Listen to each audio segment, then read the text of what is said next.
But so going back to the team building, like, or the identifying those roles you talked about, obviously it depends on what it is and what industry and whatnot. In terms of technology, and you would pick the coder types, like the non-cooks, the facilitators trying to solve the problem. I would pick leaders too. Okay. I want some independent thinkers, but I also need people that I know are leaders. How do you identify that? Well, most of the time it's people you've worked with in the past. That's what I've seen has been very successful, is the first key people you bring on, you've had experience with them before, whether it's in a different company or in personal life. And that's, to me, that is a big step up on that ladder to being successful. It's one less thing you have to worry about. What is the personality of this employee? How do I interact with them the best? What am I going to get out of them? Are they going to give me 110%?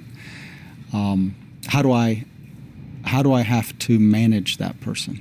Right? Mm-hmm. So you'll have some that don't need any day-to-day management. You'll have others that would like hour-to-hour management. And so it's important to know your employees that you bring on, especially the first few, how you need to interact with them. I hear the hour-to-hour leadership, and going back to what we were talking about before we came on camera about how, is it Wednesday, is it Thursday, mm-hmm. This week has gone by so quickly, like it's already mid-afternoon, and I feel, that I haven't done anything, and, because you have meetings, you have emails, you have this, and it just flies by so quickly. Like, I can't imagine trying to manage on the hour.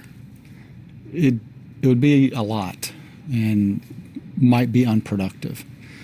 So I think you do want to avoid that, especially at the beginning. You do want the individuals who can just be pointed in the right direction, and they'll get done, right? It might not be the same path you took, but when you look at the solution, it's your job at that point in the company to say, I would have done it differently, but we're done. It's good enough. Mm-hmm. Let's move on to the next thing.